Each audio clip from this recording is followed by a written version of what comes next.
महाराष्ट्र के विदर्भ क्षेत्र में एक छोटा सा गांव था, डोंगर गांव। चारों तरफ घने खेत, दूर दूर तक फैले कपास और सोयाबीन के मैदान, और उनके बीच से निकलती एक कच्ची पगडंडी, जो दिन में तो आम रास्ता लगती थी, लेकिन रात में मौत का न्योता बन जाती थी। गांव के लोग कहते थे, रात के 12 बजे के बाद खेतों के रास्ते से कोई जिंदा नहीं गुजरता। लेकिन रामू पाटिल इन बातों पर हंस देता था।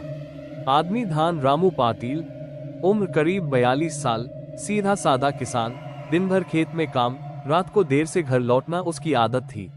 उस दिन भी वही हुआ। अमावस्या रात के 12 बजे। आसमान में न चांद था, न तारे, घुप पर अंधेरा, बस हवा में उड़ती मिट्टी और सूखे पत्तों की सरसराहट। रामू ने खेत का गेट बंद किया, टॉर्च जलाने की कोशिश की, लेकिन बैटरी जवाब दे चुकी थी। अरे आज ही क्यों, वो बुदबुदाया। मोबाइल देखा, रात के 12:03, नेटवर्क नहीं। धान खेत का रास्ता, उस रास्ते से उसे रोज गुजरना पड़ता था, लेकिन आज कुछ अलग था। हवा अचानक ठंडी हो गई, कीड़े मकोड़ों की आवाज बंद, कुत्तों का भौंकना भी नहीं। पूरी धरती जैसे सांस रोककर किसी का इंतजार कर रही हो। रामू के पैरों के नीचे कच्ची मिट्टी चरमराई। तभी छप छप, जैसे कोई और भी चल रहा हो। रामू रुका, पीछे मुड़ा, उंगली से दाहिनी ओर इशारा, कोई नहीं। वहम होगा, वो आगे बढ़ा। पदचिह्न पीछे पीछे चलते कदम, अब आवाज साफ थी। छप छप छप। रामू तेज चला, आवाज भी तेज। उसका दिल जोर जोर से धड़कने लगा। कौन है, उसकी आवाज कांप रही थी। जवाब में उंगली से दाहिनी ओर इशारा, एक हंसी। लेकिन वो हंसी इंसानी नहीं थी। वो हंसी ऐसी थी जैसे गला कटा हो, फिर भी कोई हंस रहा हो। धुंध का साया, अचानक सामने सफेद धुंध फैल गई। धुंध के बीच उंगली से दाहिनी ओर इशारा, एक आकृति, लंबी हड्डियों जैसी उंगलियां और उल्टे मुड़े पैर। रामू का शरीर जम गया। आकृति धीरे धीरे उसकी तरफ मुड़ी। उसका चेहरा, क्रॉस मार्क आंखें नहीं, क्रॉस मार्क मुंह नहीं, क्रॉस मार्क बस काली दरारें।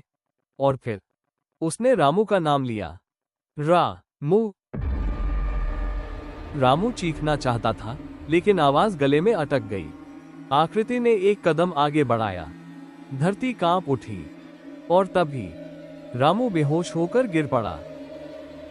Last circle. लेकिन कहानी यहीं खत्म नहीं होती, क्योंकि जब रामू को होश आया, वो खेत में नहीं था, बल्कि एक ऐसी जगह था जहां से आज तक कोई किसान वापस नहीं लौटा। जमीन के नीचे दबा हुआ सच। रामू की आंखें धीरे धीरे खुली, लेकिन जो उसने देखा, वो उसका खेत नहीं था, वो उसका गांव नहीं था, वो इस दुनिया जैसा भी नहीं था। चारों तरफ पीली सी रोशनी, जैसे दिए जल रहे हो, लेकिन कोई दिया दिखाई नहीं दे रहा था। हवा में सड़े हुए मांस, गीली मिट्टी और धुएं की बदबू मिली हुई थी। रामू उठना चाहता था, लेकिन उसका शरीर जैसे किसी ने जकड़ रखा हो। तभी उसे एहसास हुआ, उंगली से दाहिनी ओर इशारा, उसके हाथ पैर रस्सियों से बंधे हुए थे। उंगली से दाहिनी ओर इशारा, और वो जमीन के नीचे था। खेत के नीचे की दुनिया, दीवारें काली थी, जैसे किसी ने उन्हें खून से रंगा हो। दीवारों पर हथेलियों के निशान थे, छोटे बड़े, बच्चों के भी। रामू का गला सूख गया। मैं यहाँ कैसे आया? तभी ठक ठक ठक, कदमों की आवाज, लेकिन वो ऊपर से नहीं, चारों तरफ से आ रही थी। अंधेरे से निकली आंखें। अचानक दीवारों में दरारें पड़ी, और उन दरारों से उंगली से दाहिनी ओर इशारा, आंखें झांकने लगी। सैकड़ों आंखें, कुछ बिना पलकों के, कुछ उल्टी घूमती हुई। सभी आंखें रामू को देख रही थी। एक आवाज गूंजी, तू देर से आया है, रामू पाटिल। वो आवाज बूढ़ी थी, लेकिन उसमें बच्चों की चीखें मिली हुई थीं। पुरानी बलि की कहानी। दीवार के एक कोने से एक आकृति बाहर आए। सिर पर पगड़ी, पुराना धोती कुर्ता, लेकिन चेहरा, उंगली से दाहिनी ओर इशारा, आधा जला हुआ, उंगली से दाहिनी ओर इशारा, आधा सड़ा हुआ। उसने बोलना शुरू किया। आज से 80 साल पहले इस खेत में अकाल पड़ा था। रामू की सांसें तेज हो गईं। फसल नहीं उगती थी, बच्चे मरते थे, गांव पागल हो गया था। आकृति ने दीवार पर हाथ फेरा, और दीवार पर चलती हुई तस्वीरें बनने लगी। फिल्म का कैमरा दीवार पर चलती मौत। रामू ने देखा गांव के लोग, खेत के बीच एक गड्ढा और उस गड्ढे में जिंदा इंसान। हर साल एक किसान की बलि दी जाती थी। रामू कांप उठा। उसकी आत्मा को खेत में बांध दिया जाता था। आकृति ने धीरे से मुस्कुराते हुए कहा, अब तक 79 आत्माएं हैं। उसने रामू की तरफ देखा, और तू 80वां है। फेयरफुल फेस रामू के शरीर में कुछ होने लगा। रामू ने चीखने की कोशिश की, लेकिन उंगली से दाहिनी ओर इशारा उसकी जीभ सुन्न हो गई। उंगली से दाहिनी ओर इशारा, उंगलियां अपने आप मुड़ने लगी। उंगली से दाहिनी ओर इशारा, आंखों के सामने खून की नदियां बहने लगी। उसके कान में फुसफुसाहट, हम भूखे हैं, हमें शरीर चाहिए। तभी रामू ने महसूस किया, उंगली से दाहिनी ओर इशारा उसके सीने के अंदर, उंगली से दाहिनी ओर इशारा कुछ रेंग रहा था, जैसे कोई चीज उसकी पसलियों के बीच से बाहर आना चाहती हो। पहली मौत, अचानक जोर की चीख, लेकिन वो रामू की नहीं थी। दीवार से एक आदमी गिर पड़ा। गांव का ही था, भाव काका। उनका पेट फटा हुआ था और उनके पेट से उंगली से दाहिनी ओर इशारा एक काला बच्चा सा साया बाहर निकला। उंगली से दाहिनी ओर इशारा, जिसकी आंखें नहीं थी। उंगली से दाहिनी ओर इशारा, लेकिन दांत बहुत तेज थे। साया हंसा और अगले ही पल भाव काका की लाश राख बन गई। लार्ज सर्कल आकृति ने कहा, अब समझ आया, रात 12 बजे खेत से घर क्यों नहीं जाना चाहिए। उसने रस्सियां खोल दी। भाग सकता है, अगर जिंदा बचा तो। अंधेरा गाढ़ा हो गया। सारी आंखें एक साथ बंद हो गईं और रामू दौड़ पड़ा। लेकिन उसे नहीं पता था कि जो उसके साथ दौड़ रहा है, उंगली से दाहिनी ओर इशारा, वो उसके पीछे नहीं, उंगली से दाहिनी ओर इशारा उसके अंदर है। रामू दौड़ रहा था, नहीं, भाग रहा था अपनी ही सांसों से। पीछे मुड़कर देखने की हिम्मत नहीं थी, लेकिन उसे साफ महसूस हो रहा था, उंगली से दाहिनी ओर इशारा कोई उसके पीछे नहीं, उंगली से दाहिनी ओर इशारा उसके अंदर दौड़ रहा है। उसकी छाती में जलन थी, दिल जैसे बाहर कूदकर भाग जाना चाहता हो। अंधेरा इतना गाढ़ा था कि रास्ता दिखाई नहीं दे रहा था, लेकिन पैर अपने आप गांव की तरफ बढ़ते जा रहे थे, जैसे कोई मार्गदर्शक नहीं, मालिक उसे चला रहा हो। योजक चिन्ह, योजक चिन्ह, योजक चिन्ह। हंसिया चांद गांव की पहली झलक। दूर से गांव की लाइटें दिखी। रामू की आंखों में आंसू आ गए। बच गया, उसके होंठ हिले। लेकिन उसी पल उंगली से दाहिनी ओर इशारा उसके मुंह से काली लार टपकी। उंगली से दाहिनी ओर इशारा, दांत अपने आप कटकटाने लगे। उंगली से दाहिनी ओर इशारा और उसकी परछाई अलग दिशा में हिल रही थी। घर का दरवाजा। रामू अपने घर के सामने खड़ा था। वही पुराना आंगन, वही तुलसी का पौधा, वही दरवाजा। उसने कांपते हाथों से कुंडी खटखटाए। ठक ठक ठक। अंदर से मां की आवाज आए, कौन है इस वक्त। मैं हूं, आए। रामू। कुछ पल सन्नाटा, फिर दरवाजा खुला। महिला मां की आंखें। मां ने रामू को देखा और उंगली से दाहिनी ओर इशारा पीछे हट गई। उसकी आंखों में डर था, घिन थी और कुछ ऐसा जैसे वो किसी मुर्दे को देख रही हो। तू कौन है। रामू सन रह गया। आए, मैं रामू हूं। मां ने सिर हिलाया। मेरा रामू तो 2 साल पहले खेत में मर गया था। सच्चाई का पहला झटका। रामू के कानों में सीटी बजने लगी। नहीं, मैं जिंदा हूं। तभी उसकी पत्नी सीता बाहर आई। उसने एक नजर रामू पर डाली और उंगली से दाहिनी ओर इशारा, चीख पड़ी, इसे अंदर मत आने देना, ये वो नहीं है। गांव के लोग जमा होने लगे।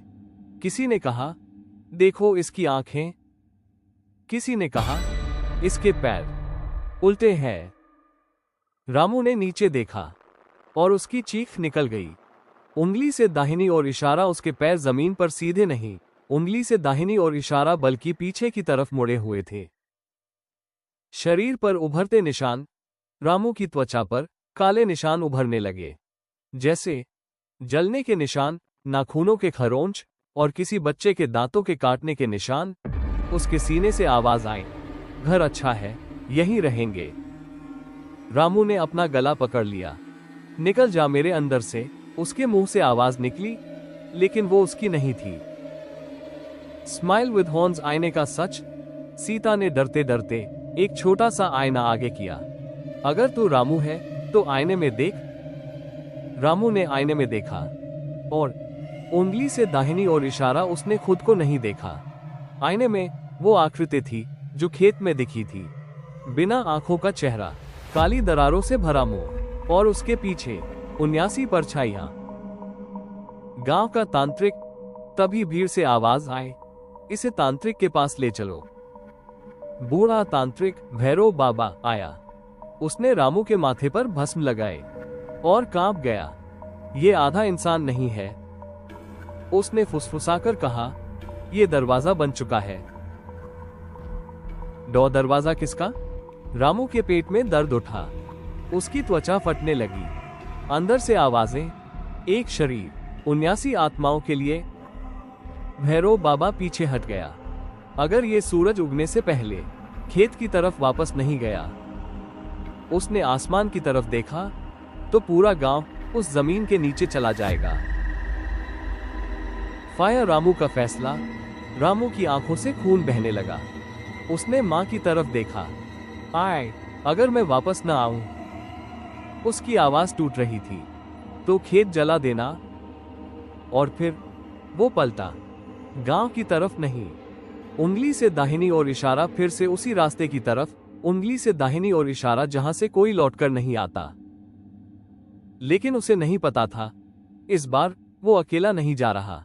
रामू फिर उसी रास्ते पर था, लेकिन इस बार रात उससे डर रही थी। हवा उल्टी दिशा में बह रही थी। पेड़ों की टहनियां जमीन को छूकर कराह रही थी और रास्ते के दोनों ओर कब्रें उगाई थी। हाँ, उगाई थी। मिट्टी के भीतर से हाथ बाहर निकल रहे थे। कुछ छोटे, कुछ बूढ़े, कुछ ऐसे जिनकी उंगलियों में अभी भी खेती के औजार फंसे थे। धान खेत जो अब जिंदा था। जैसे ही रामू खेत के पास पहुंचा, धरती धड़कने लगी। धक धक धक, बिल्कुल दिल की तरह। बीचों बीच वही पुराना गड्ढा था, लेकिन अब वो गड्ढा नहीं था। उंगली से दाहिनी ओर इशारा, वो एक मुंह था। उंगली से दाहिनी ओर इशारा जो खुल रहा था। उंगली से दाहिनी ओर इशारा और कुछ मांग रहा था। 80वां अनुष्ठान। गड्ढे के चारों तरफ 79 परछाइयां खड़ी थी। सभी किसान थे। किसी के हाथ कटे हुए, किसी का सिर लटका हुआ, किसी के पेट से फसल उग रही थी। एक साथ सबने कहा, अब पूरा कर। रामू के पैर अपने आप आगे बढ़े। उसके हाथ में कहीं से एक दरांती आ गई। दरांती पर ताजा खून टपक रहा था। फेयरफुल फेस शरीर का विद्रोह। रामू चिल्लाया, नहीं, मैं तुम्हारा नहीं हूं। उसकी छाती फटी। अंदर से काला धुआं निकला। 1, 2, 10। उंगली से दाहिनी ओर इशारा, आत्माएं बाहर आने लगी। लेकिन हर आत्मा के साथ रामू का शरीर थोड़ा थोड़ा मर रहा था। उसकी आंख गिर पड़ी, फिर उंगलियां, फिर चमड़ी, लेकिन वो अभी भी खड़ा था। फायर गांव का सबसे बड़ा झूठ। तभी हवा में भैरव बाबा की आवाज गूंजी, सच सुन रामू। धरती पर पुरानी तस्वीरें उभर आई। रामू ने देखा, उसके दादा, उसके पिता और पूरा गांव सब मिलकर पहली बलि दे रहे थे। तेरे खून में ही ये श्राप है। आवाज आए, हर पीढ़ी से एक रामू चाहिए। अंतिम बलि किसकी? 79 आत्माएं चिल्लाई, अब गांव चाहिए। धरती का मुंह गांव की तरफ मुड़ गया। रामू समझ गया, अगर उसने खुद को नहीं रोका तो सूरज उगने से पहले पूरा गांव मिट जाएगा। उसने दरांती उठाए, अपने गले पर रखी। रामू का आखिरी कदम। उसने आंखें बंद की। माफ करना आए। और दरांती चली। खून खेत में गिरा। धरती चीखी। आत्माएं जलने लगी। अमावस्या, लेकिन धरती शांत हो गई। खेत सूख गया। सब खत्म हो गया, या ऐसा लगा, क्योंकि जहां रामू गिरा था वहां से एक छोटा बच्चा उठ खड़ा हुआ। उसकी आंखें काली थीं और उसने मुस्कुराकर कहा, 81। उस बच्चे की आवाज गूंजी, इतनी धीमी कि रात भी सिहर उठी। रामू का खून अभी गर्म था। धरती ने उसे पिया नहीं था, बस चखा था। और अब वो भूखी थी। बच्चा, वो बच्चा कौन था? बच्चा खेत के बीच खड़ा था, नंगे पांव, मिट्टी से लथपथ। उसका चेहरा किसी एक इंसान का नहीं था। जब वो मुस्कुराया तो उसके दांत बूढ़े आदमी जैसे थे। जब पलक झपकी तो आंखें किसी और की थी। 79 आत्माएं उसके पीछे खड़ी हो गई। सबने एक साथ कहा, ये बीज है। पौधा अभिशाप का बीज। भैरव बाबा लड़खड़ाते हुए खेत में पहुंचे। उनके हाथ में पुरानी पोथी थी जिसे कोई 80 साल से खोलने की हिम्मत नहीं करता था। उन्होंने कांपते हाथों से पढ़ा, जब 80वीं बलि खुद को काटेगी तब श्राप मरेगा नहीं, जन्म लेगा। बाबा की आंखों से आंसू बह निकले। रामू ने गांव बचा लिया, लेकिन अभिशाप को नहीं मारा। धान खेत का अंतिम रूप। धरती हिलने लगी, गड्ढा बंद हुआ, कब्रें मिट्टी में समा गईं। पर जहां रामू गिरा था वहां एक नन्हा पौधा उगाया। उस पौधे पर उंगली से दाहिनी ओर इशारा लाल पत्तियां, उंगली से दाहिनी ओर इशारा खून जैसी ओस, उंगली से दाहिनी ओर इशारा और हर पत्ती पर एक नाम, 79 नाम, और सबसे ऊपर रामू पाटिल। घर गांव की सुबह, सूरज उगा, गांव सुरक्षित था, घर खड़े थे, लोग जिंदा थे, लेकिन किसी को रामू याद नहीं था। मां ने कहा, मेरा कोई बेटा नहीं था। सीता ने कहा, मैं कभी शादीशुदा नहीं थी। रामू का नाम सरकारी कागजों से मिट चुका था, जैसे वो कभी पैदा ही न हुआ हो। 1 साल बाद उसी खेत में फसल सबसे ज्यादा उगी। लोग खुश थे, लेकिन हर रात 12 बजे खेत से बच्चे के हंसने की आवाज आती। 81, 82, हर साल एक गिनती बढ़ जाती। ट्रैक्टर आखिरी चेतावनी। भैरव बाबा मरने से पहले बस एक बात कह गए, जब गिनती 100 पहुंचेगी तब खेत नहीं, पूरा विदर्भ मांगेगा। अमावस्या आज भी। अगर आप महाराष्ट्र के किसी गांव में रात 12 बजे खेत से घर लौट रहे हो और हवा अचानक ठंडी हो जाए, कीड़े चुप हो जाए और कोई बच्चा फुसफुसाए, अगला, तो पीछे मत देखना, क्योंकि रामू ने रास्ता रोका था, लेकिन गिनती नहीं। ये कहानी गांवों में आज भी अलग अलग नामों से सुनाई जाती है। किसान आज भी कहते हैं, रात 12 के बाद खेत से मत लौटो, कहानी समाप्त। ऐसे ही वीडियो देखने के लिए हमारे चैनल हॉरर स्टोरीज चैनल को सब्सक्राइब करें और बेल आइकॉन घंटी का निशान दबाएं।